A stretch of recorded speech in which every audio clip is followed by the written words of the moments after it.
saying that Robert Zimmerman invented all his story on my interview last night? Are you saying that his father, who an hour before our interview just now has taken place, was asked directly, is there an estrangement, and said directly, there isn't? Is he lying too? Is everybody apart from you lying? And are you abreast of more information than anybody else in America right now? One thing that I noticed is that obviously the Zimmerman family is banding together to try to keep George out of jail for the rest of his life. So that's quite obvious what their motivations are to say the things that they're saying.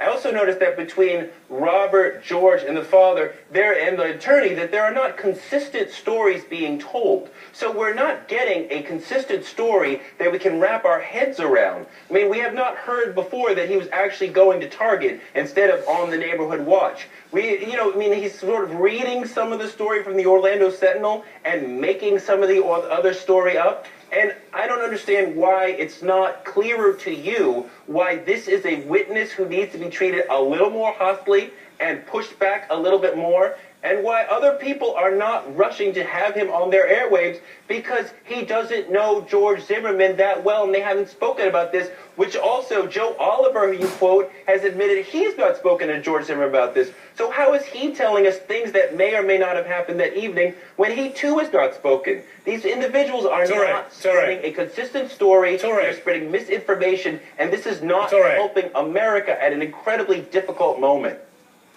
Yeah, if I could just point out two things. One, Brian Williams, I think you're aware of him. He's the face of NBC News. Through his Rock Center show, they are trying to get Robert Zimmerman on the show. Are you aware of that?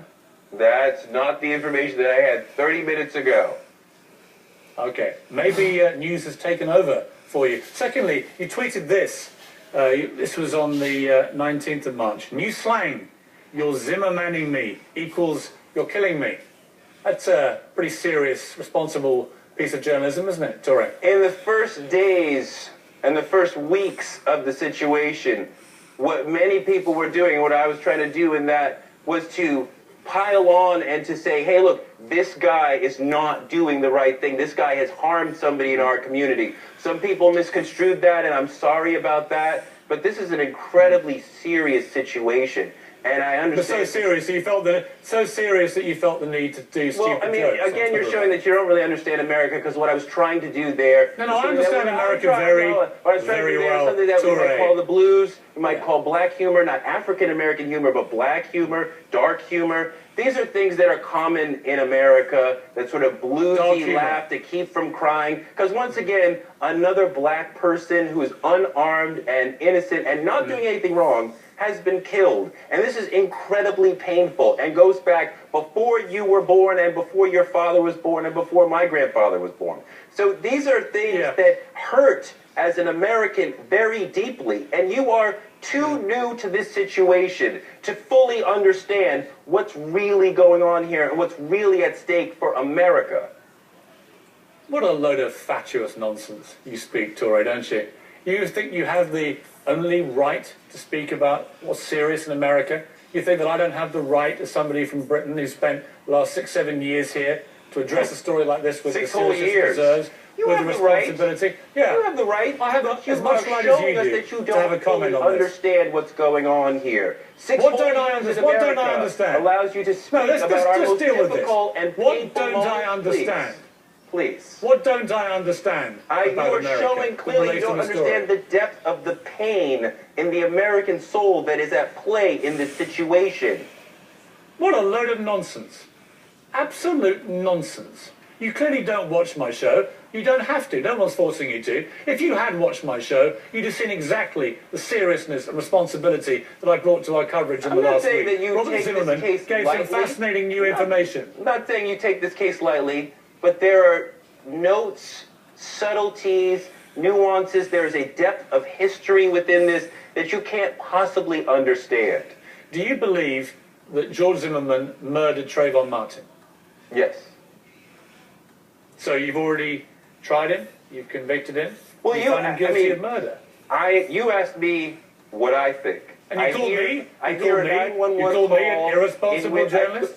I hear a 911 that is call. professional. I mean, a journalist does not journalism need to ignore means that you have just right? When I Really, hear do a you think 911 you know enough call about this, in dear? which George Zimmerman is clearly showing repeatedly racist bias against a person who he does not know and has never seen before, and is pouring all these sort of stereotypes into this person. That's even before we get to Coon. They always get away, which is ridiculous because the jails are filled with millions of black men, but he thinks they always get away. He's up to no good. He's got his hands in his pants. He's on drugs.